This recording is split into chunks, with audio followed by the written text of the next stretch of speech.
catalyst for change with the chance to thrive. Crystal is the one to stir up gifts and save lives. You get exposure, promotion, and marketing too. And advertise for business owners just like you. On Storytime, your interview is global. Virtual or in person, just come on the show. Yo, your story matters. Crystals will open the door. 40 years of experience, ready to give you more on Storytime. Get ready for Storytime. Hey, come on.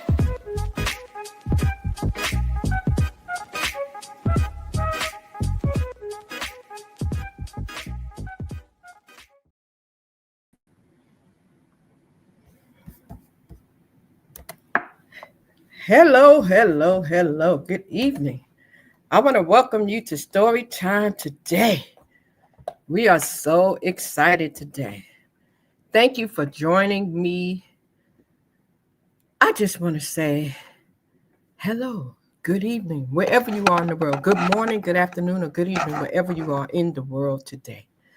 I hope that you have set your clocks forward and spring forward because we are in that time of year. And we're going to have a good time tonight. Tonight is another night where we have what we call a legend, right? Let me show you. So this is a place where your story matters, and we're going to have another legend. And I'm so excited. I am so excited because the young man that I have today, you saw him before, but you're going to see him again. And now I get to bring him back to tell his story. He was actually here when we did the runner-up team. And I am just elated to be able to bring back Mr. William Donald Cooper to Storytime to really get into his personal story. So I think I see him knocking at the door. So I'm going to go ahead and go get him and bring him on in here. Cooper, you there? Yes, ma'am. Good. Thank you so much. How you doing today? I'm doing great. Hope you are. Oh my goodness, I'm good. I had to go look. I had to go make sure I had no food in my teeth and all that stuff. I was back there. I was like, Lord. I realized something when I was doing your slideshow, Cooper. I realized that your signature is your hat. Yeah. If when I see you, I know I'm going to see Cooper in a hat. You know. Yep. Always. I was like, yes, hat. Well, listen, I want y'all to get you something to drink. Have something. You got you something to drink, Cooper? I got my little cup, and I'm going to be selling it too. I got my Storytime mug here. Listen, if y'all don't know what Storytime is about, this is a place. Let me just tell y'all a little bit where stories are told. And if you have a story, we get it out for you. And then I started a thing called the Legend Series where I feel as though I deem people legends. I do that. Okay, Crystal Bodie Smith does that. They don't think they're a legend or nothing. That's what I do. I call them up and say, listen, your story needs to be told. You a legend. They be like, no, Chris, come on, Chris. No, I'm like, no, seriously. And a lot of them are so modest and they don't even want me to do it, but I twist their neck to make them do it. So let's get ready to get started. But before you do anything, I want you to do me a favor, guy. I want you to tell about 5 friends that you're here. Share this with 5 friends right now and tell them, listen, come on over to Facebook, to YouTube, and come check us out because we're about to hear the Donald Cooper story. All right. And while y'all here, I want you to do something for me. I want you to share and comment and then hit the subscribe button on the channel, please. All right. We're going to have a good time. And Cooper, I got the music, man. I'm so excited. So before we get started, I want to show y'all this slideshow that I worked on for the last 24 hours, just to kind of give you an idea of who William Donald Cooper is and a little bit about his history. And if you are following me on Instagram, come on over to Storytime with Shout Crystal. Storytime with Shout Crystal. Make your way over there because I'm live over here. If you're listening to me on book, check it out. If you're doing a replay, I want to thank you. If you're listening on iHeartRadio, Spotify, or all those other platforms, because we're on probably about 15 platforms now, that's the announcement that y'all getting a sneak peek. I'll be sending that at the end of the show. I'll show you. But as of today, we are on iHeartRadio and Spotify, Apple Podcasts, and a lot of places. So your story is going to be everywhere, okay? So just know that. Okay? So come on over to Storytime with Shout Crystal on YouTube or Facebook. So, Cooper, before I show your slideshow, how you doing tonight? I'm doing good. Doing real good. Glad to be here. I didn't interrupt no game night tonight. No, game's on, but they'll Okay. always be on. This is way more important. But before we start, I want to thank you for this opportunity to let people hear some things about me. And I appreciate what you're doing. Not, of course, not just about me, but what you're doing with other people in the community and everywhere. It's just a really, really good thing that you're doing. And I just want to say thank you before we even start. I appreciate you. Oh, that's so special. Thank you. Now, I want you to do me a favor. You on your computer? I want you to move move a little bit so that you're clear. Okay, because you're moving. Yeah, let's get you come back the other way. Yeah, come back the other way because you're gonna make me look little now. I want us to be even. Oh, come on. I already feel small when I get up there next to y'all. When you and Mike come around, I'm always the little person. But at least can I be even with you today? I mean, one time. Thank you. You want me to scoot down? So listen, let me ask you a little bit, because for those people who might just be turning on the internet, they might come through this before I even show the slideshow.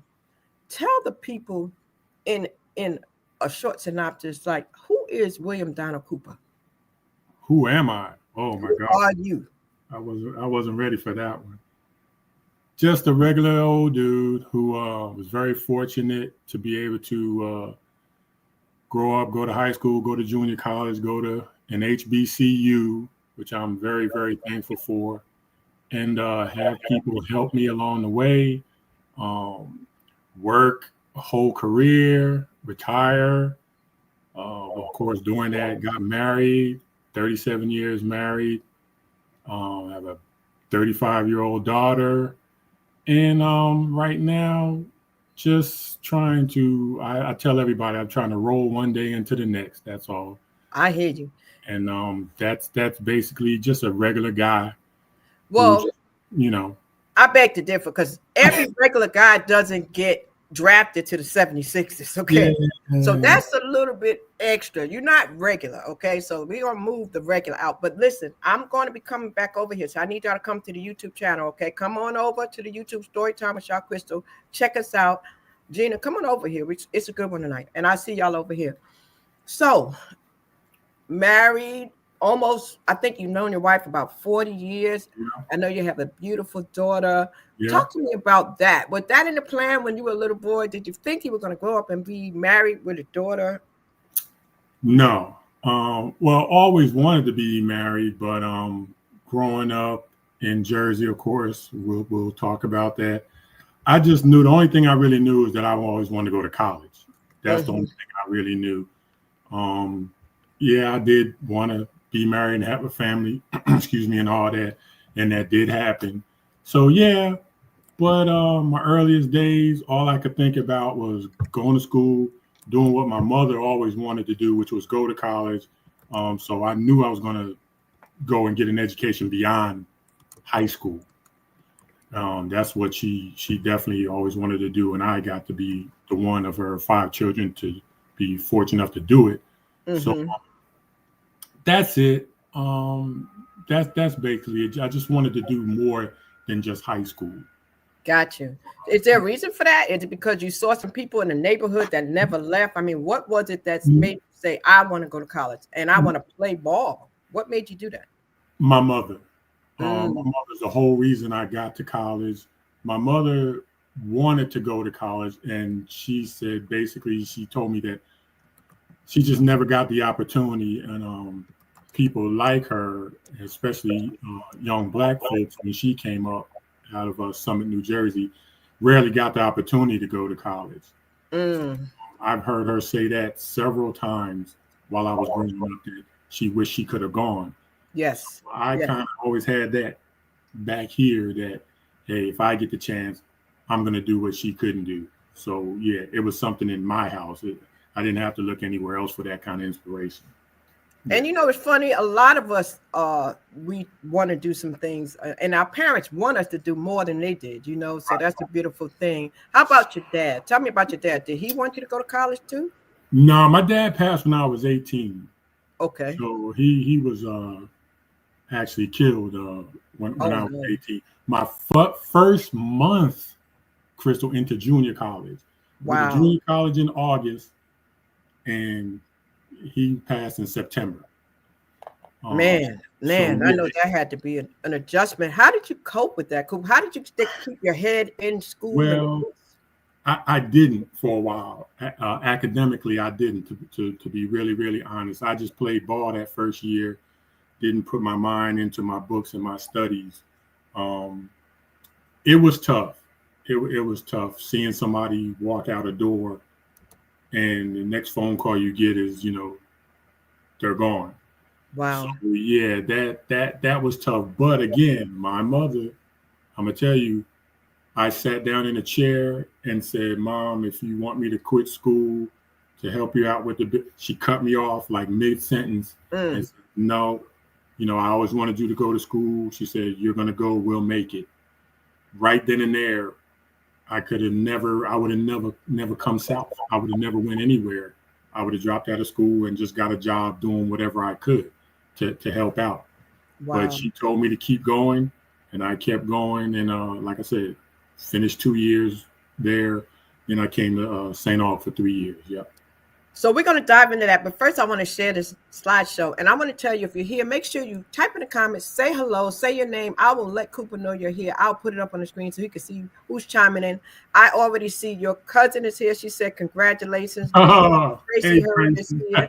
So let us know you're here. I know you have some Falcons in the building. 34 of you. Say hello.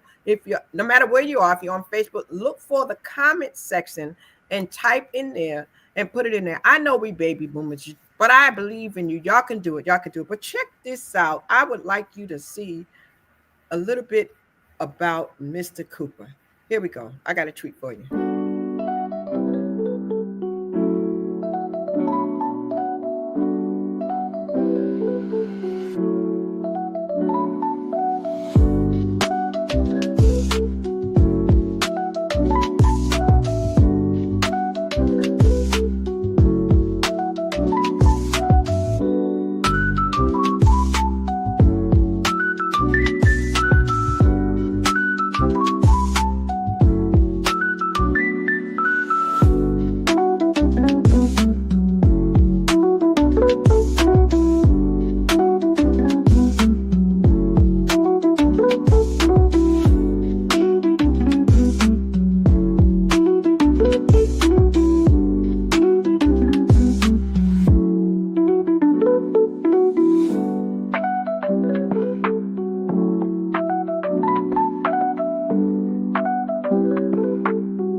Yes.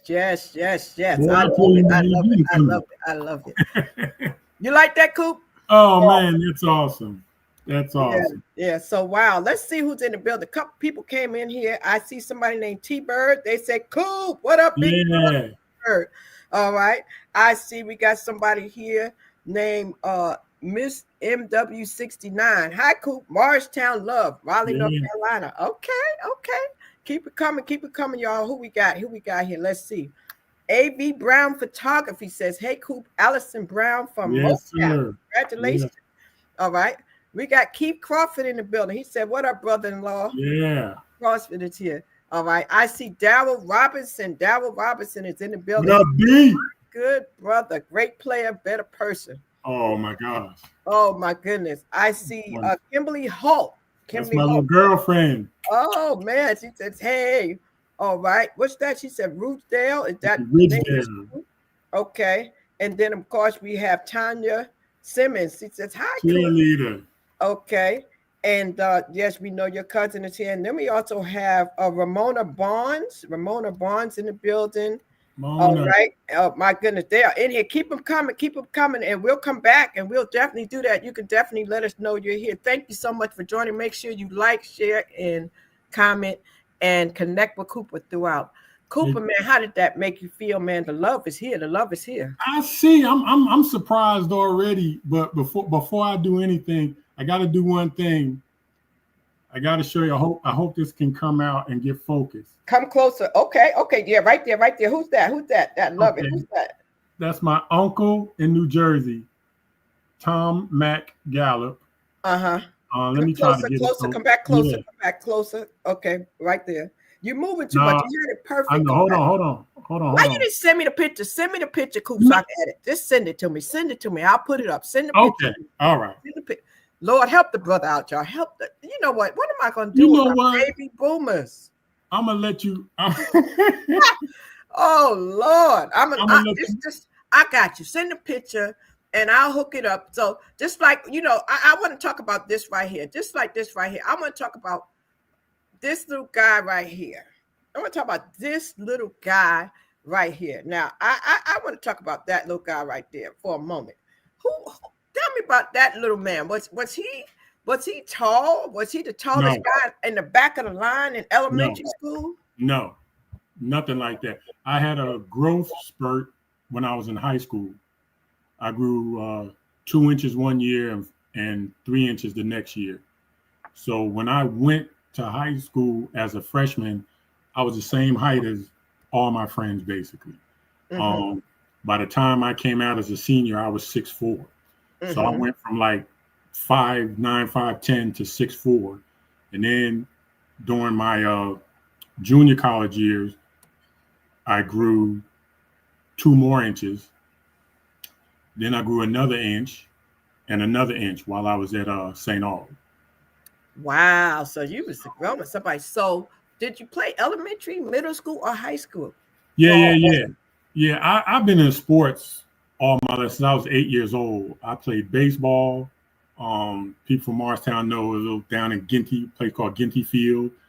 I was always active, always. And I gotta say one thing. Morristown, everybody in Morristown knows about the neighborhood house. We call it the NABE, the community center. And everybody ran through there. I mean, that was just the spot. I remember being with my friends on a team called the Royals. That was the first team I can remember. We had a little satin blue uniforms, man. You couldn't have told me nothing. So we had a ball. I just always been active since I was 8 all the way up and through college and then through summer league basketball. Every year I was doing something. So yeah, but I definitely was not the tallest. I wasn't one of those people that was like this and everybody was down there. I always been tall. Nope. Wow. So cool. When did you leave Jersey? To come to St. Aug. Really? Yes, that's when I left. In fact, I gotta say I never thought I would leave New Jersey. I wanted to go to Rutgers because it's in Jersey. But I applied, never heard back. I never heard one way or another. And so I just stayed home, went to junior college for the 2 years. And then if you want, we can get into how I got to St. Aug whenever. Yeah. So, no, but I want to go back. So, know, up north in Jersey, New York City, because I'm a New York girl, you're in New Jersey. A lot of people don't know how it is up there. We have those parks. Every other block, you have a park. Everybody's playing outside in the park. Is that where you got your game? How did you develop your game? Did you play in Harlem? Was you part of the big tournament in the city? How did you get there? How did you get the skills, man? None of that. Caldwell Playground, Abbott Avenue Playground, George Washington Playground. I'm a playground kid. I wanted to go to what they called at the time 5-star basketball camp in Pennsylvania. Couldn't afford it. So my camp was with everybody else, local kids in the playground. Wherever we could play, that's what we played. Football in the street. I gotta say, I played more football than basketball. Yeah, I know, and I saw that. That's why I put that up there, because you made it clear that football was your love. So I made sure whatever I did, Coop, I made sure that I had that number 8. Yeah, we go. Number. I got you, bro. Listen. So that's special. That's special to me because that was my brother's number. Wow. And I wanted to be, of course, like him. He's my big brother. He was 8 years older than me. He passed away 14 years ago. The same within 8 months, I lost my baby sister at 52 years old and my brother at 62. Within 8 months of each other. Wow. So while you talk about that, Coop, tell us what it was like growing up in your house when you had your siblings. What was it like as a child growing up with your mom, holding it down after your dad got killed? And I'm so sorry about that. If it's, something you could talk about, tell us how that was in the household growing up with your siblings. Well, we had a lot of fun. My dad, he was a hard man. He was a tough man. He was a big man. It was tough before he passed. When he passed, I really didn't know what to do other than try to focus and keep going to school, which was not easy. I'll tell anybody. Anytime you lose a parent, no matter how old you are, whether they're your, mother or father, it's tough on the entire family. So it wasn't just me. But we had a lot of laughs. My sisters and my brother, we had a interesting childhood. I guess I can say, not unlike a lot of others, but we're telling my story. So yeah.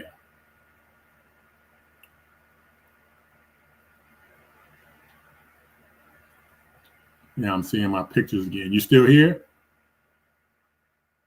I'm here. Yes, I'm here. I'm looking for the picture with you and your dad. I want to show the picture with you and your dad for a moment.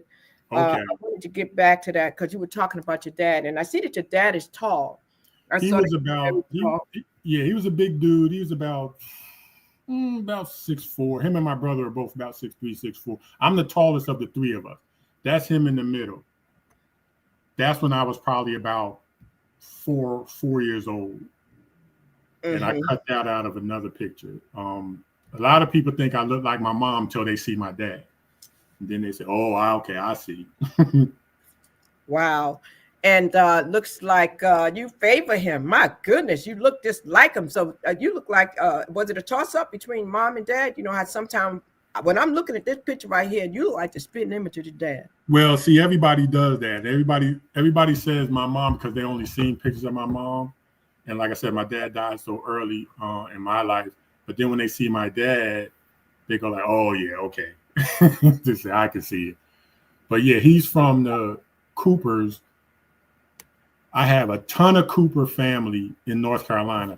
I got to tell this real quick before I forget. My mother and father are both native North Carolinians. They were both born in North Carolina. Wow. And they moved up to New Jersey. They met while they were in New Jersey, though. They didn't know each other as children. But my mother's from Perquimans County, Hertford, North Carolina. And my dad is from Pamlico County.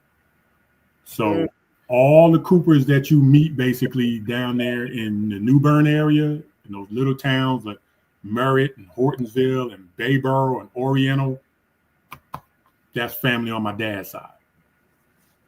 So talk to me about your parents. May they rest in peace, Coop. How long were they together before your dad got killed? And what did you learn seeing them? Because I see that you've been together with your wife 37 years. You've known her 40. I know you've seen something with them too. What did you get from what you did see of them together? Basically that life is tough. Relationships are tough and can be tough. I won't say you got to have more than love. You have to give and take. You ain't going to win every battle. I've seen them struggle with, my dad working, being sick, not working, things that the average, I guess almost everybody goes through as far as relationships. Like I said, when you meet someone, you could love them to death and still you're not going to get your way all the time. You know what I mean? Wow. So you have to, everything is give and take in a relationship.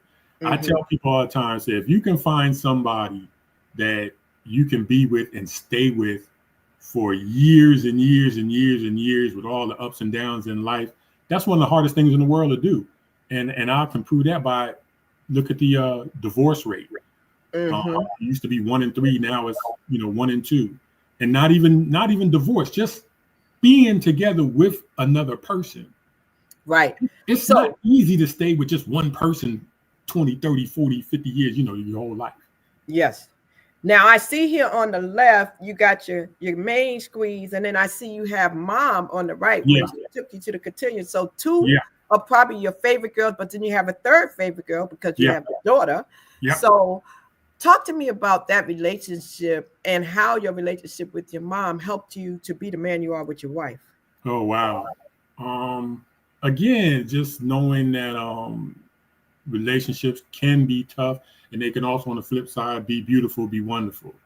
When you have somebody that has your back, that like a friend of mine says, that's more than gold, And of course, not to say that every day is going to be wonderful and lovely, but if you have somebody that has your back, you can overcome anything. You can go through anything. My mother taught me that life is tough, but you have to be tough right along with it. It's going to be good days, bad days, and I'm talking about with everything, and then especially relationship-wise. Every day ain't going to be rosy. And I used to kid and tease people, say, hey, life with me ain't going to be no day at the beach, but we're going to be all right.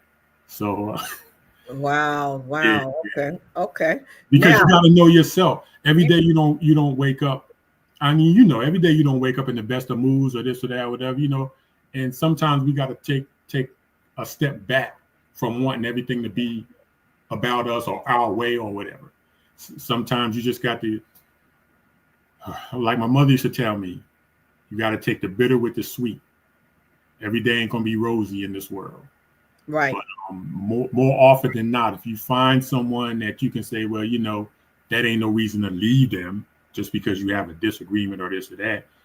A lot of people throw relationships away too easy just because they didn't get their way is what I'm saying. Yeah. And life ain't always about getting your way. Yes. So then I'm gonna get into the time with your wife, but let's talk about it a moment. Let's talk about Daddy's little girl. Little girl. How was that? How was that day? A lot of time women, we get excited, and sometimes men get excited. Were you there when she was born? Yes, I was. That's just what I was getting ready to say. Greatest moment in my life was seeing my daughter come into this world. I'll never forget it. And you see, I got this Carolina hat on. I guess I should have known she was going to be a Carolina baby because it was a Wednesday night. We had been in the hospital all day from early that morning, and Carolina was getting ready to play Maryland. It was on a Wednesday night. It was a 9:00 game. Of course, some things you'll never forget. And just as I was sitting back in the chair, looking at the TV, getting ready to watch the game, my wife said, I think you better call the nurse. So those pains came, and I said, oh boy. So I got up. Wow. And needless to say, it wasn't no game watching after that. It was standing there with my wife watching his child come out. So and now I could say Carolina basketball, they were getting ready to play basketball that night, and she ended up going to Carolina. So I guess I knew she was going to be a Carolina baby. And I see that you had support. I see the support there. Talk to me about the support that I see there too. With who? Just, your family, how important it was. Your family is very supportive with the raising of your children. Some people, they do it themselves, but it looks like your family was a close-knit family. And so Yeah. When Candace was born, I mean, everybody came together and helped me. I mean, of course, first time father and all that, and then my wife, first time, mom. We had tremendous support. I didn't have to worry about anything, and I mean anything. Everybody was there. If we needed anything, we got it. And I'll just leave it as anything. From my mother-in-law, I can't even think of something that we didn't have or wouldn't have when it came to my daughter. She was loved from the instant she got here. She was loved before she got here. And then she's loved now. She's 35, getting ready to go to Oregon. She just got a job with Nike. And she'll be moving this Friday. So it's almost like she's moving away to college again. So I'm going to have to adjust for that. Uh-oh. So she's athletic. Was she on the swim team? Yeah, up there with that Carolina cap on. She was a really, really, really, really good swimmer. She got to Carolina through swimming, and she was really good. Got to the Olympic trials out in Nebraska. We went out there and watched her swim. She had a great career. She was a YMCA national champion 2 times. She was good. Wasn't the best athlete in the family. Dad was, but I tease her about that. She looked like she gave me a run from under. Beautiful girl. So did somebody ride a bike? That's not your motorcycle on the right, is it back there? No, that was just somebody's on the yard. Okay, y'all was doing that. You know, but I could tell that's daddy to the girl. I bet you, boy, they didn't want to see you coming. Oh yeah. No, they don't. I bet that, Coop always a nice guy, but I bet you got a side of you that people definitely will put. Have you ever had to flex for your daughter coming up? Because I've never seen Coop. I don't know if anybody out there has ever seen Coop get mad or flex or go off. I've never seen that in my whole time of knowing you. And you wouldn't, and you probably won't. That would be a rare thing. Somebody would have to really, really cross me to see what I tell my daughter, to see your grandpa come out. My dad was, like I said, he was a hard man, a very, very, very hard. I'm going to say that the only man I ever feared in my life was my father. Wow. For several years. What is the biggest most valuable lesson that he's ever taught you and that stayed with you to this day? I mean, that you can pretty much hear him saying it to this day. For my dad? Yes. People will try you just because. He used to tell me to basically try not to be so sensitive because people would try you, especially when I started getting taller. He told me about the world through his life and through things that he did that may not have been positive. I learned to turn that negative into positive. Run quick example. I would see him smoke cigarette. He was a chain smoker. And he'd just look at me and he'd say, don't drink and don't smoke. And he wouldn't say anything else. And I was like, what do you remember? I might be like 14, 15, 16 at the time. I'm like, what are you talking about? Don't you smoke? Of course, I didn't say this, but in my mind, I was like, what are you talking about? You drink, you smoke. Why? But see, I didn't understand. He was telling me, don't be like me. Right. Basically, don't be a slave to this, which is really an addiction, He was saying, be the opposite of me, be better than me. So those are things that he would say. He would walk around, say a few little things, and I would say, but you're doing it. You know what I mean? Yeah. Saw what he was what they said. You remember the saying, right? You remember the saying, do as I say, not as I do. That's one of the good ones, all right? Like he was the king of that. Woo! I just said that. I just had to say that last week to my daughter in Nashville, and I cracked up when I said it because she's telling me, you doing it so I can do it. I said, no, ma'am. I said, no, ma'am. You do as I say, not as I do. And I couldn't help but laugh when I said it. I was like, I am my mother's child all over again. Yeah. You ever find yourself doing things and saying things to make you like your parents? Yeah. And it's funny because, you never think you'll do that. And then you're like, man, that's just like mom, or that's just like that, but they say you kind of turn into your parents. Some Yeah. things you hope you do, and then some Yeah. things like, woo, Yeah. I'm glad I do. So cool. It was 7 of y'all, and I think you said it's how many of you left now? Yeah, there's only 3 left, and yeah, I lost my mother. It was the last one to pass, which was 7 years ago. This July to be 8 years this summer. She lived to I be know about 87. One thing I do know about is losses. I came from a family of 5, and now I'm down to 2. So I understand. Trust me, I do. Talk to me about. So your sisters are left. Are you the little bro? Are you the big bro? I'm next to the baby. We lost the oldest, which was my brother, and the youngest, the baby, which is my sister. So then we have my big sister, I call my middle sister, and then me. So now, yeah, I'm the baby of the family now. Wow. Yeah. But you probably, when you come in the room, they don't treat you like the baby, do they? No, they don't treat me like a baby. But my sister, I'm sending you a picture now. The one that lives out in Texas. It's funny because she always says she'll tell people, say, this is my little brother, and then they'll look up like, little brother. You got to be kidding. But she's saying that as far as age is concerned, I'm her little brother, and then actually I'm my middle sister's little brother too. Okay, y'all gonna really see. Y'all about to see my skills for real. Now he's sending me the picture. Now you know what? I'm gonna get you. Why? Yeah, okay, but that's right. That's all right. I can handle it. I can handle it. That's all right. I got something for you. So now, when I think about North Carolina versus Jersey, what do you like staying best? I mean, when you moved to Jersey? Because I never thought when I came to St. Aug, I'm gonna tell you something. 1982, when I graduated, I left here and I wasn't looking back. I would have never thought that I would move here to live here when I came back in 88. How about you? I never thought I was coming back. I would not have come back. I left in 80. I came back in 82 because I got a call to try to apply for a job. That's all. So if I didn't get that call, no.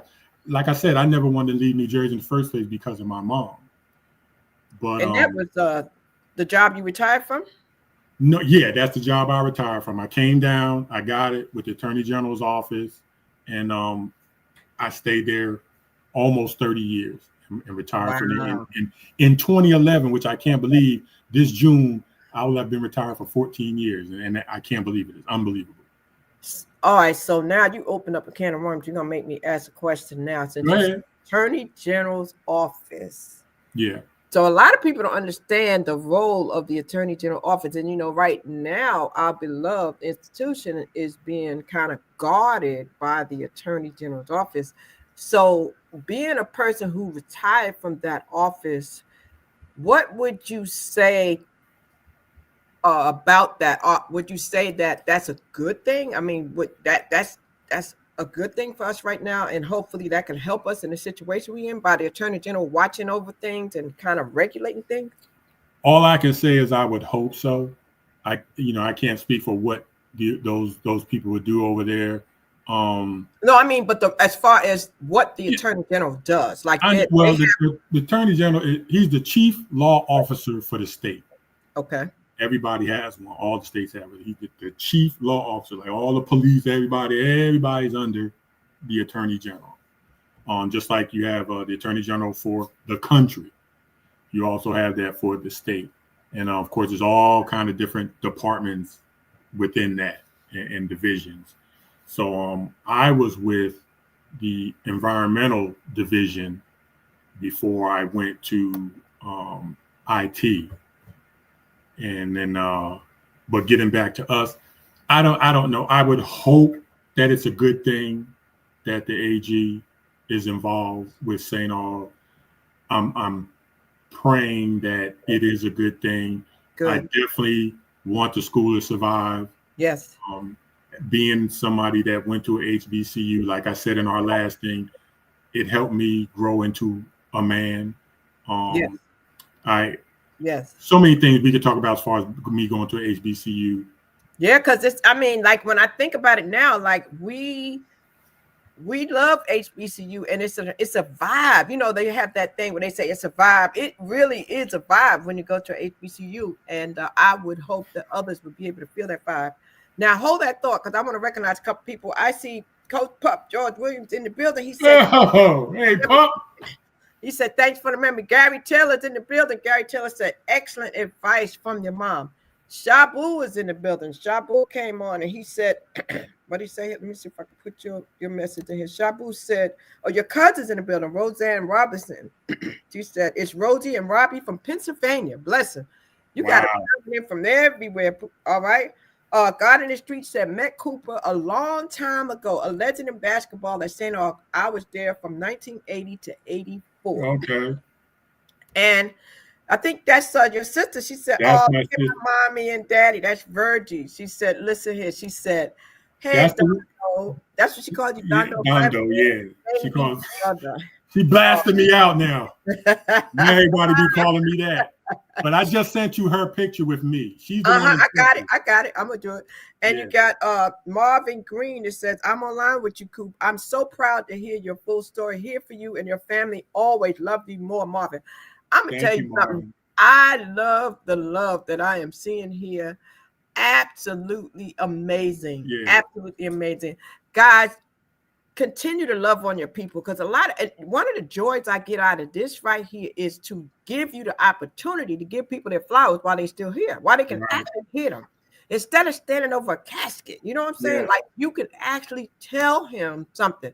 Now, Coop, your sister, you can send her that link if you think she's tech savvy and she wants to join you and come up on camera. She can come. Like, if your sister, if is here and she wants to join Virgie, if you want to join, text them and say, "Send me the link and come on up here and tell us about your baby brother," if that's what you want to do. Now, she may not be tech savvy, but now tell me, Coop, I'm going to put the camera on you while I go get this picture of your sister. But I want you to tell me this. When did you first realize that you were going to be an athlete? What age were you? Was you in grade school, middle school? When did you decide? What sport did you do first? Was it football, basketball? How did that process go, and how was that journey for you? Oh man, like I said, I started playing organized sports when I was 8. I played at the neighborhood house, the Nave. Everybody from Morristown know what that is. Basically our local community center. And I played on the Royals, basketball, I played baseball, all over the place. I didn't have a particular sport that I wanted to do first. It was just whatever was in season, that's what I did. Always had a preference for football, again, because of my brother. I learned more from football than any other sport. It's the ultimate team sport. You have to do your job more than in any other sport. In basketball, you got 5 people and one guy can kind of dominate and be better than maybe your other 4 teammates. But football ain't going to be like that. Football, when you really get like they say, the snot knocked out of you, you learn how to take it and then go give it back to someone. It's a total different mindset than you have when you're playing basketball. But I ran track, baseball, football, everything that I saw around me, I just wanted to do. I was an active kid. So, it wasn't nothing that I just happened to say, "Oh, I want to be an athlete." It was just something that me and all my friends did. We played in the street. We played in the park, wherever there was to play, wherever there was any kind of ball. That's what we was doing, and we was having a ball doing it. The most fun I ever had in my life was playing with my friends growing up. That's my that's my sister at my nephew's house in McKinney, Texas. So that's that she. Now that's, if you're looking at her, you're looking at my mother. Yeah, y'all look alike too. Yeah, you look. Well, we should. You looking at my mother. That's my mother right there. And when you put the other one up, you'll see what I call my middle sister, who's with my aunt and uncle. Wow. I just sent you that one too. Okay. So I wanted to put them in, since they weren't in the slideshow. I said, no, let me put them in this. Okay. Yeah, there's my girl. They got Kimberly Holt say, "What's up?" You know, Yes. and your sister said, "Thanks for offering, but I'm not tech savvy." Yeah. That's okay, but we see you. That's okay. We got you. We wanted to show you some love, and we wanted to make sure that we had the opportunity to highlight, because sometimes that's the tricky thing when we do things like this. We don't ever want somebody to feel left out, you know. So Right. and so Coop didn't know I was going to do this. And so I showed it to him. I said, "Hey, Coop, make sure I didn't leave nobody out, because I don't want you to get chewed out. You know, I don't want anybody calling me like, what about me? You know what I'm saying?" So that's why I did that. Because, you know, some people, boy, you start naming names and people get like, woo, you know. Yeah. Coop, football. So talk to me about, you said a lot of time people don't know that football is really your true love. How did you determine that? I mean, because I would have thought it was basketball. So how? No. Let me say this. Everybody just automatically assumes that because I'm tall and slim, you know, and then the ones from North Carolina that I met when I came to St. Aug, of course, that's all they saw me play. I didn't stop playing football till I got to college. So when I was in high school, which is right there, that's I had scored a touchdown there. We played against Mars Hills. And then somebody took that when I turned around in the end zone, and I did like that, and they took the picture. I had actually had 2 touchdowns that game. So that's when I was 6'4". That's when I was at my full height in high school right there. But of course, like I say, you saw that jacket in the slideshow. We were the #1 team in New York, New Jersey, and Connecticut. And my boy, who you saw, Kim Holt, her brother was All-State running back Sonny Holt, who we just lost, and I'm dealing with that still, because I've known him since we were in diapers. Wow. He was right there on the field with me. Yes. And that's been tough. Him and my best friend, Lester Walker, we just lost him too.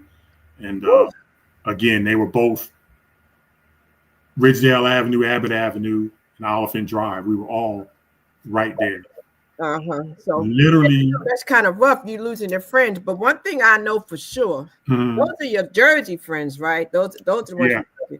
But I know about a guy that in Raleigh, North Carolina, when I look up, I'm gonna see him next to you. I know what you're gonna say. Brother from another mother. Yeah. That man Mike belong. Yeah, Rocky. Did y'all meet at St. Aug? Yeah.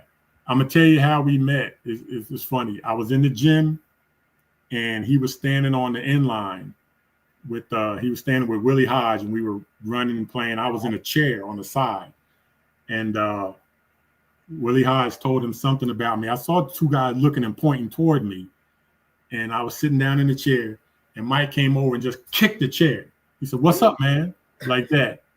Now, that's half the story. The other half is when I go over to Lynch Hall, I'm in the room already, and I hear a key and the door open. He said, "What's up, roommate?" Wow. He didn't know I was going to be in the room. I didn't know he was going to be in the room. And we ended up being, that's how we met. And that's how we ended up being roommates. Are you serious? Y'all were roommates and didn't even know it? Oh my goodness. That's amazing. My hand to my mother. He didn't know, but he kicked the chair like he was, I guess he's from Southeast DC, when he's a tough guy. Like that's how I'm gonna say hi to him. You know what I mean? But I call y'all my 2 gentle giants, because you were 2 brothers that I have to say, it's always, and I thank you. Let me just thank you right now, because over the years, a lot of people probably got sick of me with that camera. But I love taking pictures. I love catching moments, and I did that. Yeah. I think I OD'd on that because of all my losses. Yeah, and so I like, but I appreciate having them. Like when I can go back and have the pictures of the moments. But you 2, I have so many pictures, y'all, over the years together, the 2 of you, and it was like I knew certain people I would look forward to seeing, and I knew I was going to see the 2. If I saw one without the other, I was like, wait a minute, what's going on? I think one year I saw you, I was like, where you at? So, and Virginia said, my brother from another, Big Mike, Anthony Bogan in the building. He said, Mom gave you some long-lasting words of wisdom. Clue, glad to know you, and much respect on and off the court. Thanks, Bo. That's love right there on the court, So we found out how you did football. So you said earlier you would tell me how you got to St. Aug. Yes. Did that happen? Two people, like I say, my mom saying keep going to college, because if she had said no, I wouldn't have gone. And the guy in the slideshow, Ike Green, I have to point him out. If he did not call me when Coach Hartley came up to Morristown to visit looking for players, Coach Hartley came to Ike's apartment. Ike had our high school coach, Ed Blackman. Coach and Ed Blackman knew each other. So Ike got on the phone and called me and said, I got this coach here from down in North Carolina. He's at a school down there, St. Aug. He said, we can come down and visit to see if we like it. That's Ike. You just I was trying to get to him. That's why I was getting. No, you're good. I was getting to him. Yeah. So definitely was getting to him. So he's the reason why you got. He's the reason why. Yeah. Right. If he did not call me, I'd never heard of him. I would have never come. Really? Oh, I would have never come. Really? But I didn't know about the school. He called me and said, come on over here. So we took the train. You know, we got back then, you had the Amtrak. Wow. Silver Star, whatever that train was called, that went all the way from New York all the way to Florida. So we got on the train and came for a weekend. Wow. George Williams said he is. He said, I am blessed. Hold on, I'm going to tell you what he said. I got to move this out of here. I can see it. Okay. Go on with your bad self then. He said, I am blessed to see you and the other guys growing up. I love you guys very much. You see the glory, but you don't know the story. What a blessing. Yeah, thank you, Paul. I appreciate you. We love you too. We love you too. Yes, it's a blessing to watch you too and have known you. And he has shown so much love. I tell you what, when he knows y'all coming out here, he comes out here and he supports, and I'm excited because there's more people. And on that note, let me just tell y'all this because I got a lot of Falcons. Mark your calendar because next Wednesday, I'm doing the runner-up team. That's going to be Rise, Doc Rogers, Dino, Desmond, let me get it right, E-Man, Roscoe, Snoop. That's who we have Wednesday, y'all. So y'all don't want to miss that Wednesday. Okay. And let me just tell y'all this. I got the approval 2 days ago. The last day of the month, I will be doing the Predale Robinson story. Gotta see that. And Meredith with Just Saying and Predale Robinson. So y'all really don't want to miss that. Yeah. Also, Dr. Godfrey's stories coming up. Oh, we have some good ones coming up, Judge. So keep me in prayer. I really want to keep us inspired. I want to keep the stories going while all this other stuff is going on. God uses me to do this to keep us living out the positives and remembering things. Accent the positive and relive the negative. Excuse me. That's what I want to do. So, Coop, what is something people don't know about you? I don't know. It's probably a lot. What's your favorite food to eat? Oh, I'm a meat and potatoes man. Meat and potatoes. So on that note, tell me about your wife. Is she, she makes you those meat and potatoes. How did y'all meet? On the job. Met on the job. She likes to say that I asked her to marry her in like 3 weeks or something crazy, nothing like that. We laugh and joke about that. But no, I was at the job and she came to work with one of the attorneys there. And I saw her and slipped her a little note, said, would you like to go to dinner or whatever? Wow. And that's how that happened. So that, back in the day, they had those notes, y'all. Remember that? Like, nowadays, they got dating apps and all this crazy. What do you think you would have did now, Coop, in this day and age, had you met her now, the way it is? Oh, no, I have no idea. It's but no, now I don't know. I do tell people I'm so glad they didn't have social media and camera phones and all that back when I was in school. There's been a lot of people in trouble. And I'd have been one of them with everybody else. But no, the funny part about my wife, we went to this right there on P Street. It's not there anymore. It was the Western Sizzling Steakhouse, whatever. And at the time, she was broke and poor. So yeah, I always hear say she accepted the dinner date just to get something to eat. Something that a lot of these so-called these women do now. Ooh, Yeah, it's funny. No, she obviously I guess she had to like me, but I tease her now, and I know she's probably down, so she's probably gonna laugh at this. But we talk all the time about she was so hungry that when I was talking to her at the table, I think she barely looked up at me because she was just like eating because she was basically starving. She gonna get you for this, you know that, right? No. I would. And I don't care. She gonna get you for that. But you know what? It's funny you said that. That is something that a lot of people do. I heard a man told me, he said, Crystal, I was dating this girl and she just wanted something to eat. She would always, no matter what I picked, she would pick another restaurant. And I come to figure out she was just trying to get a dinner date out of me. Wow. But you said something else.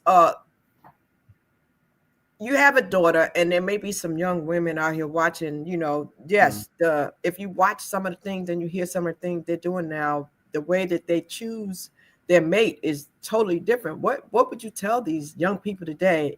What do they need to look for to find that right person to do life?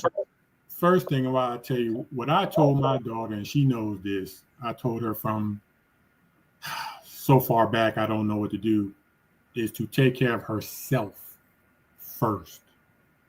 Before you go out here looking for somebody to take care of you and, they're going to tell you all this and, like Coach used to tell us, everybody say, I love you. But Coach told us, ain't nobody going in that ground for you. So we all thought he was, this crazy old basketball coach, but he told us a lot of life lessons. And one of the things I tell my daughter, again, get your own career. Get your own money, take care of yourself, get yourself established, and then you meet someone and both of you can get together and build. Don't go out here depending on somebody else. You see what I'm saying? A lot of people will tell you a lot of flowery words and this and that, and you know how that goes. But you have to have somebody to show you who they are. Look on the inside, not just the physical outside. See how they treat maybe their mother. See how that man treats his sisters. You see what I'm saying? So if you see, real quick, if you see those things, hopefully more than likely you'll see how he will treat you. If he respects his people.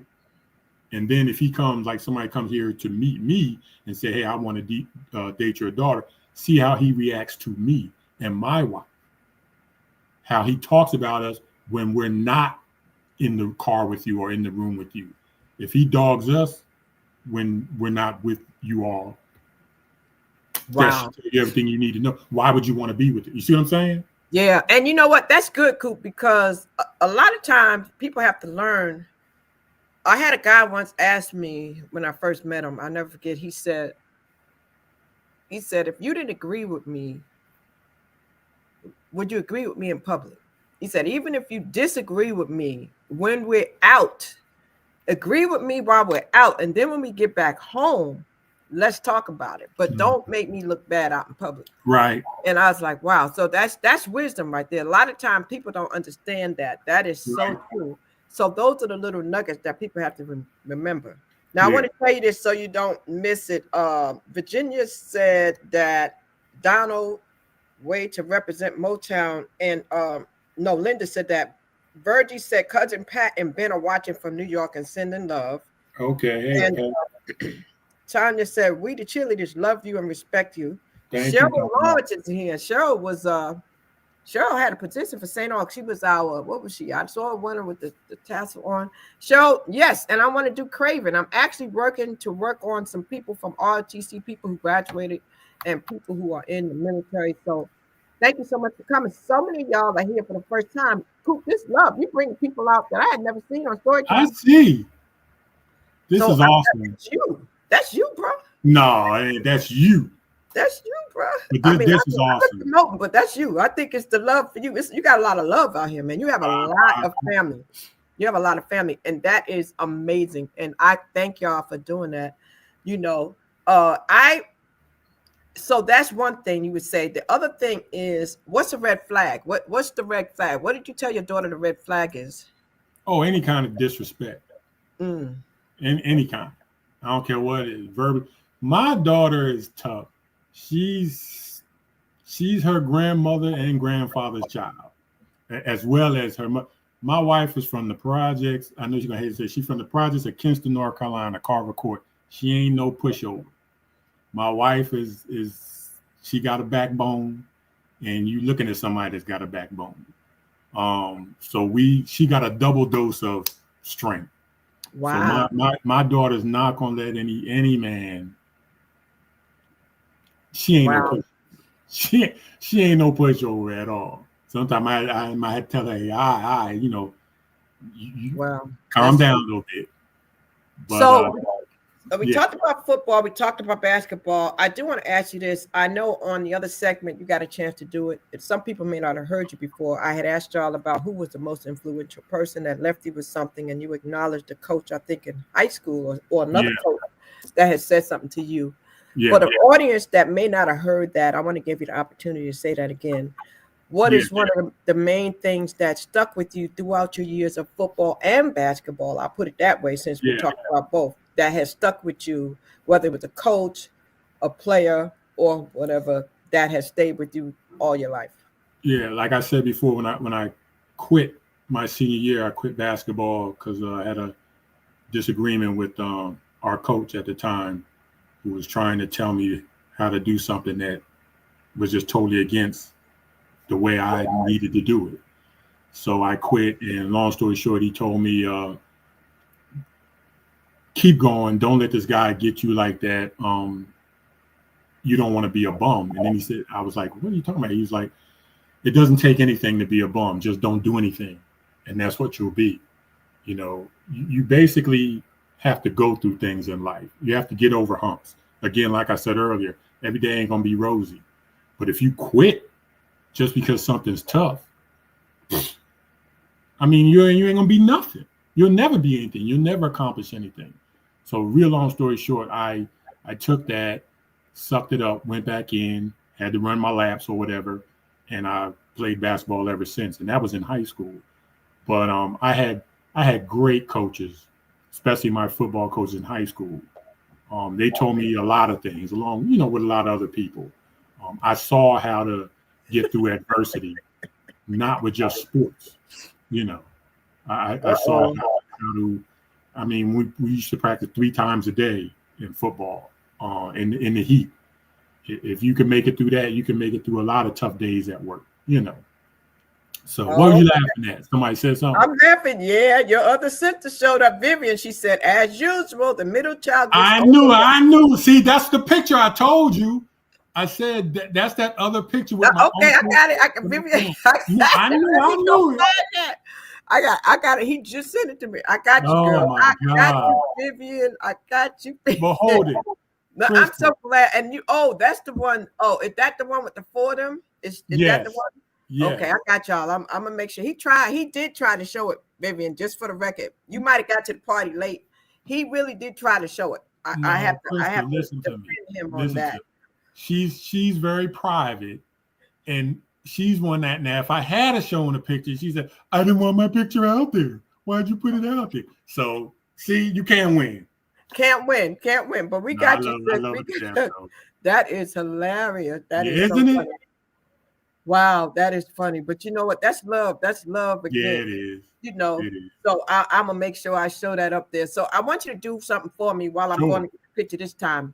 So cool. 2 things. Number one, you're blessed because you worked at the Attorney General how long? 30 years? 25? Almost 30, 29 and a half. And you retired early. You retired at 54. Yeah. 54 years old. And so talk to the people who may be watching, because with our new administration and stuff, there may be some stuff, and he'll be back in a minute, y'all. There may be some stuff going on, and you have to You got to build your own nest, guys. You have to build your own nest. You can't rely on somebody else. I mean, some people, when they get of age, if they get sick or terminally ill, yeah, that's a different story because you have to go and you have to do your disability and stuff. But you really have to put some skin in the game, and you have to be putting some stuff in the pot. You know what I'm saying? So you can take some out. You can't get nothing out, right? You can't squeeze blood out of a turnip. So you have to make sure that you are definitely stocking up, sticking and staying somewhere. People are going to get you aggravated, but you can't go from job to job to job. Okay. You have to get somewhere and sit still. I mean, so get vested somewhere. I mean, thank goodness. I know I was vested, I think 3 times, the state, St. Aug, and then in New York. And then of course I was blessed a couple of times over, and, still working now in part-time, but I don't have to, so I'm saying you really have to find a way to do what you have to do. Okay. It is so important. So if you just got here, I want to show you the slideshow again. If you're just getting here while I go get this picture, because the sister has to get it while I give Coop time. I showed the slideshow, but a couple of family members are just coming in. So let me show you the slideshow that we showed earlier. And I see Coop. I see you back. What I'm gonna do, Coop, is I'm gonna show the slideshow because you had a lot of family members that came after. Okay. And while I'm showing the slideshow again, so I can go get that picture and make sure I show that. So give us a minute. If you need to take a bathroom break, go get something to drink, do that. And Coop, when we come back, I want you to talk about the importance of getting somewhere so you can retire, and then health challenges. I want to talk about health challenges and your message to the men. Okay. All right. Look at this. Okay. One moment.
Yes. So we are very proud of Mr. Donald Cooper. And guess what, y'all? We did manage to go get that Cooper. You know what? You tested my skills. You tested my skills today, but I'm right. You tested my skills, but you know what? Come on, keep them coming. I know you there got we the go. skills. Yeah, Miss Vicky. There we go. Which one is she?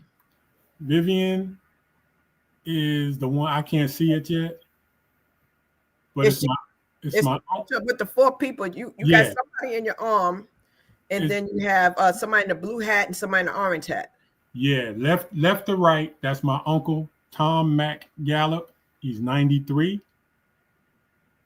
Then it's my sister Vivian. Then it's my Aunt Cassie, and then me. All right. And Virgie said Uncle Tom and Aunt Kathy aren't tech savvy, but they're watching and sending their love. Yeah. All right. And Vivian says all her love to you both. So that's good. So that's great. And Vivian said Vivian said, I did the right thing and deferred to you at the oldest, but I kept thinking, but what about me? Yeah. That's so special. I love that. Yeah, it is. Got it. You have to love the love here, man. You have to love the love. So cool. I appreciate you, man, opening up. And I wanted to give you the chance. I know that you had a challenge that you went through a couple of years ago, a health challenge, and you talked a bit about it with a runner-up. Talk to us about that. And I know you had a message for the men. So tell us a little bit about how that went and what you want to tell people and the family in general and the men. I'll give you the floor. Okay, well, basically, yeah, I had a little challenge with cancer a couple years ago. And the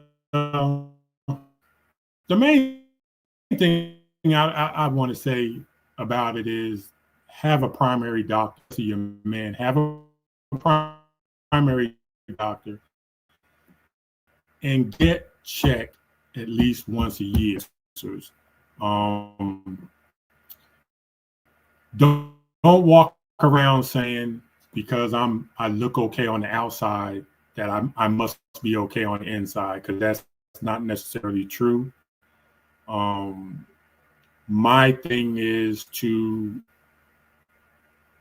that I was fortunate to not only have a primary doctor, but I had a good doctor who was straight with me. I was straight with him. He referred me to another doctor. And both of them were fantastic. They found surgery and cancer. And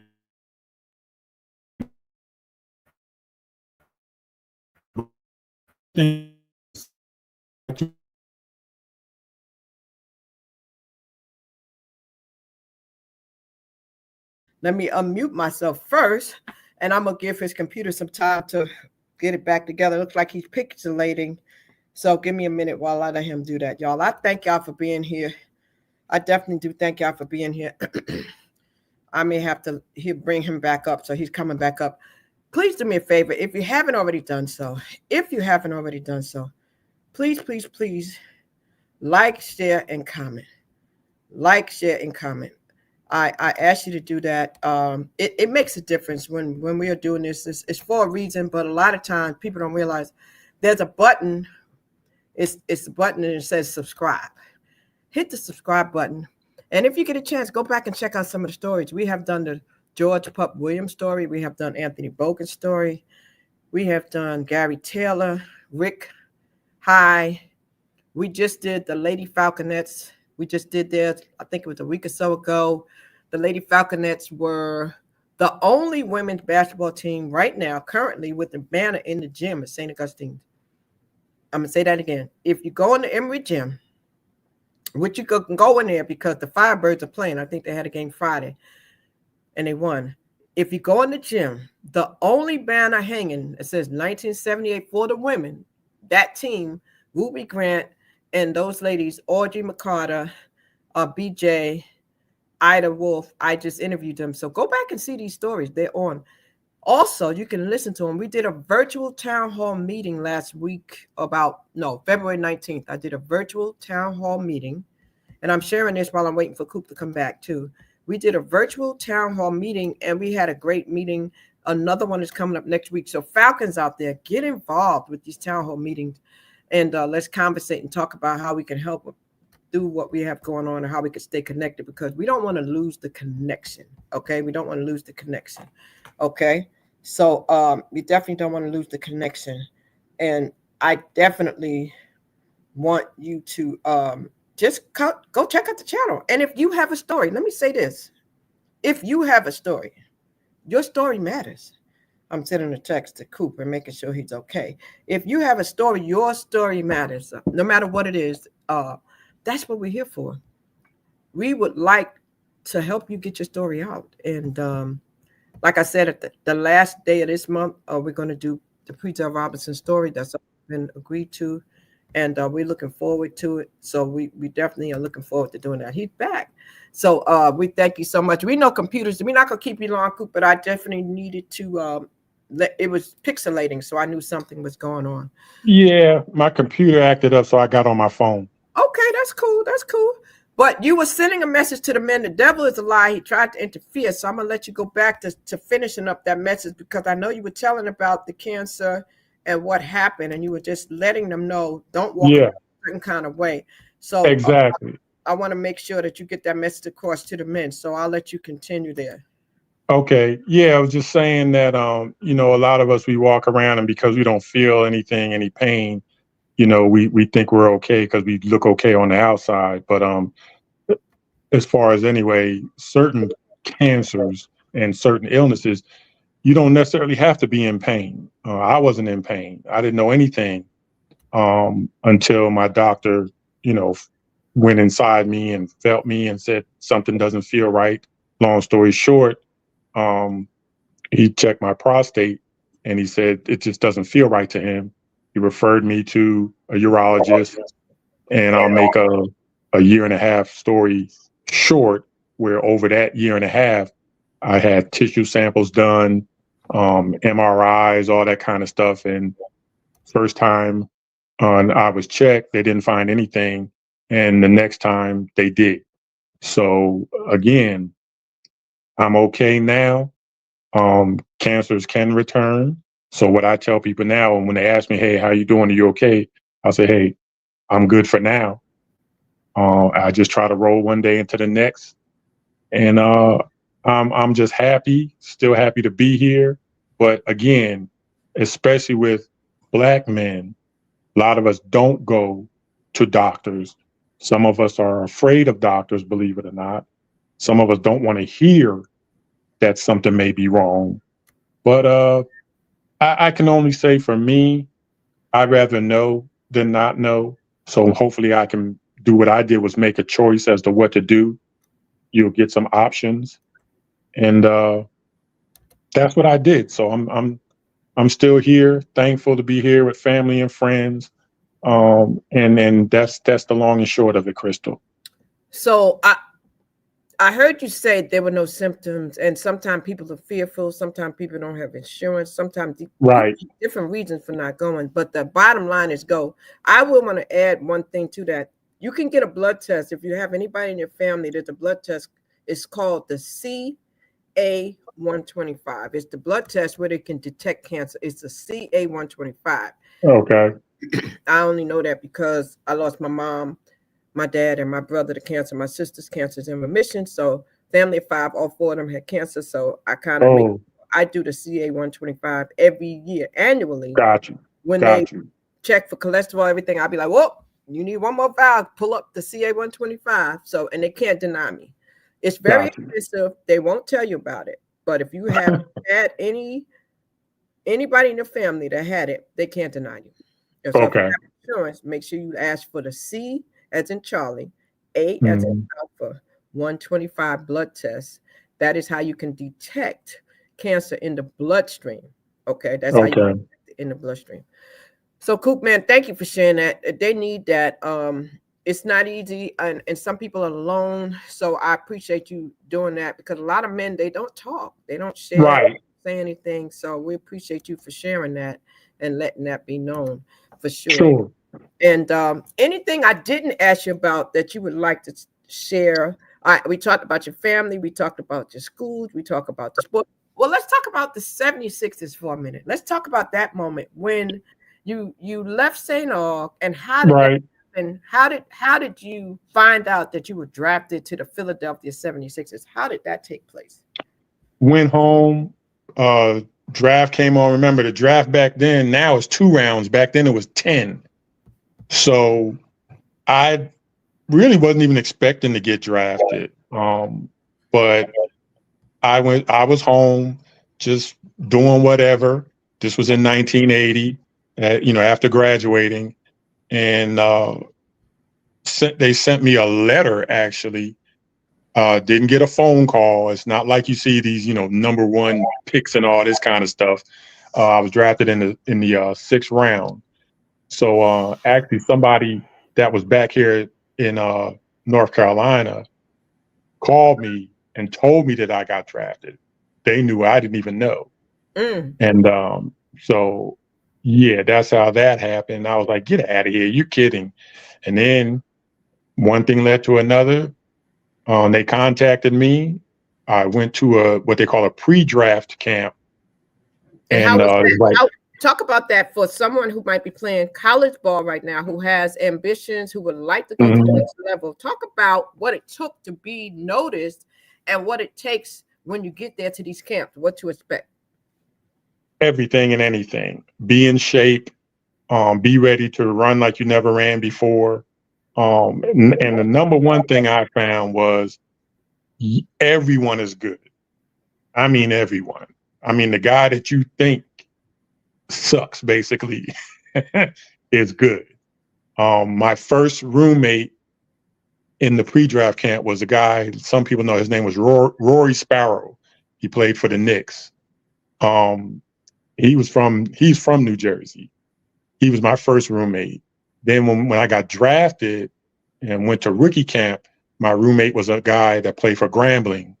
His name was Martin Lamel. And he was really, really, really cool. He was a little thin little guard. He was all swag. He was something. We lost contact over the years, but he was something. But I would just say, if that's your dream, go for it. It wasn't my dream, but of course I tried, But it's very, very, very difficult to play professional sports, especially basketball, with the limited number of slots available. It's an honor just to be thought of to get to a camp. Yes. So I'm proud of what I did from a little school. I enjoyed my time playing every sport, playing basketball, getting to travel around with your boys, fun, arguments, good times, bad times, everything involved. Again, 45 years removed from it, I look back and wish I could do it all over again. Wow. So yeah, it was fun. Can you still get up and down the court? No, not even going to try. Put it this way: years and years and years ago, probably about 20 years ago, was the last time I played a pickup game and I ruptured my Achilles. Wow. Trying to make a move. And that was 20 years ago. I was 40 something then. So next month I'll be 68. So I haven't played. I know it's been at least 20 years. Ain't thinking about playing. Ain't gonna try to play. The most I might do, you might see me at Lifetime Fitness shooting some free throws, maybe. Yeah. But yeah. I'm not doing anything as far as trying to run anywhere. I did what I did when I did it, and that's it. 68, you look good. So cool. Oh, thank you. They say the athletes are made on the off season. During the off season, when you're in the gym, when you're shooting those free throws, when you're doing it. So again, like I said, I heard what you said, if this is your dream, but there may be some people that people don't believe in their dream, and maybe they come from a place they think it's possible because a couple of doors have been shut, or maybe they didn't get the letter the first time. So, I tell people, don't stop. If you really want it, you can have it. It's all about Sure. Yeah, if you want, I tell anybody, like I said, I try, when they call me, I'll say, yeah, I'll give it a shot, and I was okay, but, like I say, you run into people that are great. I mean, great. And some of them didn't make it. Wow. Trust me. So I was in one camp with and some of these guys will know who I'm talking about, with Darwin Cook and Dwayne Scales and Billy Bryant. I mean, wow. I was around some really, really talented people. Some of them made it, some of them didn't. I mean, really talented. You look at them and you go, oh my God. But and I must say this, as far as Philly, forget that. When I went to St. Aug, a lot of people don't know. You told me earlier, tell the people something about you that they may not know. I truly didn't think I was going to make the team. What? You want to know why? No one know why? Because when I walked into that gym, there were so many people in that gym. The layup line was all the way around. You could lay up the ball and then you took about 3 or 4 steps and stopped. That's how many people were trying to. But one by one, this person kicked out of school. This person left school. This person didn't have good enough grades. You know, little by little, everything got whittled down. And I'm talking about my first year when I got there, and I saw talented guys. I was like, man, these guys are ridiculous. I might not even make this team, you know, because again, I wasn't a so-called superstar when I was in high school. I only played 2 years of high school, basically basketball. I ran indoor track my first year. You did? My senior year, I broke my ankle 4th game of the season. So I basically missed that whole senior year. So my friend Ike was the man. He was ridiculously good. So I came a long way as far as basketball. And I mean a long way. When I stopped playing all the other sports, that's when basketball kicked in. And I got better and better and better and better.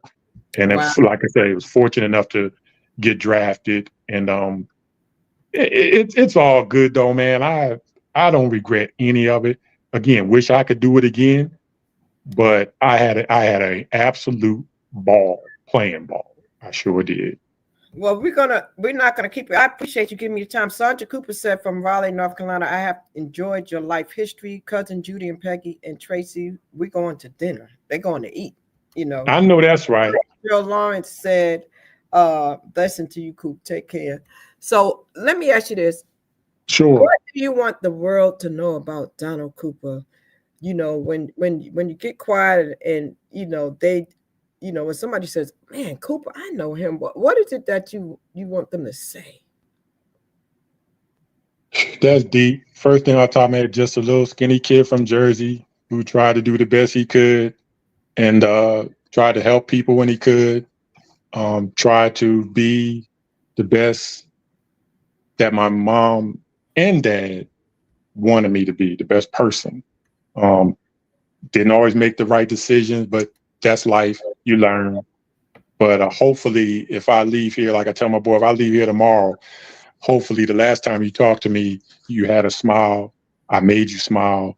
We had a laugh, and you'll remember that I was trying to be a decent person. Forget the basketball and all that. I want to be remembered that I was a decent person. Amen. Period. Amen to that. That's I think we all do. Cool. Yeah. Let me ask you this. If you saw some of the guys that, you know, when you go back to Jersey, sometimes they're doing the same old thing. Some of them on the same corner. What do you think about that? And what is your message to them? I mean, do you still try to pour into them and pull them out and get them off the block, or do you just say hello and keep moving? Nah, to be honest with you, I don't see many that are on the block. The ones that I know about are doing okay. Good. Not in touch, of course. Once you leave high school, everybody spreads everywhere, you know. But the people I know, some of them, a lot of them I grew up with are no longer here. So it's just totally different. Like I said, in June, I have my 50-year high school reunion. Wow. I'm not sure if I'm going, mainly because my 2 main boys, it's not going to be the same. I mean, it's like I said, when you know somebody assumes you in diapers, wow, and they're not going to be there to share that, it's just, I can't even put it into words. Well, I'm going to tell you this, though. They would want you to go. I believe they would want you to go because if you had other friends there, and I know it's probably like Mike. I do.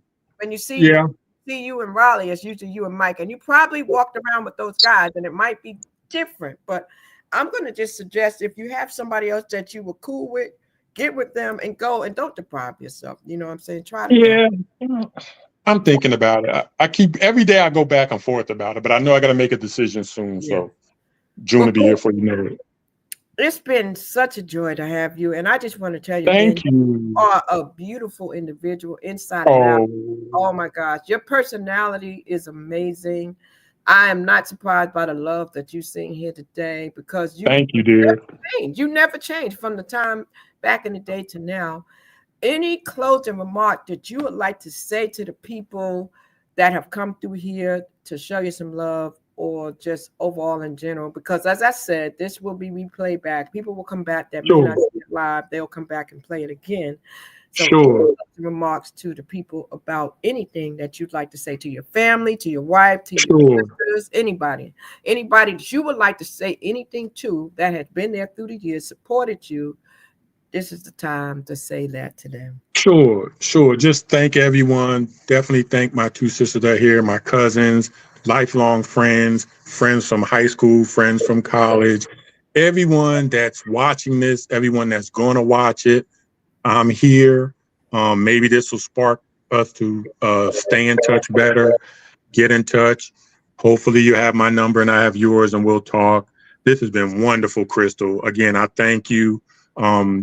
Didn't expect this, but I definitely appreciate it. And again, love to everyone. And let's be in touch. Let's live till we not here no more. And you know what I mean by that, like roll one day into the next, keep in touch, keep trying to be positive in people's lives. You know, we all gonna go through things. That's just life. But sending love to everyone. And I'm really appreciating everybody, even I don't care if they looked at this for 5 minutes. I really appreciate it. Yes. Love we'll everybody. chop it up. We'll chop it up for you too. Sure. Bring it up. I appreciate everybody once again. Thank you for coming through. If you haven't looked at some of the other episodes, come check it out. And once again, I have to say, if you have a story, please let us know. Send us a comment. Reach out to Coop if you're a good friend of his. We want you to inspire someone else. It's not for you. Basically, we are here with others. You know what I mean? So I want to say thank you for watching. You've been watching Storytime. I have a message for you as you go out. And God bless you all. I'm Crystal Bodie Smith.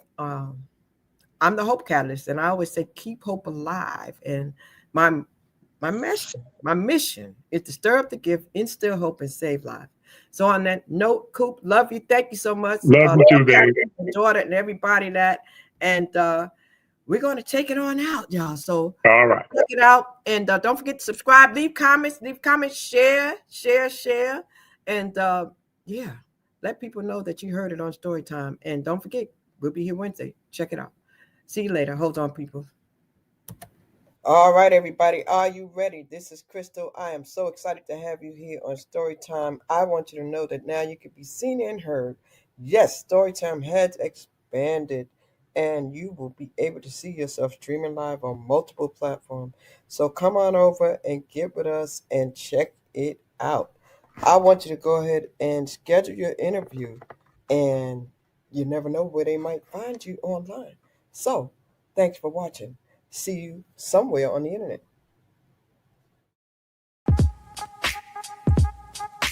A catalyst for change with the chance to thrive. Crystal is the one to stir up gifts and save lives. You get exposure, promotion, and marketing too. And advertise for business owners just like you. On Storytime, your interview is global. Virtual or in person, just come on the show.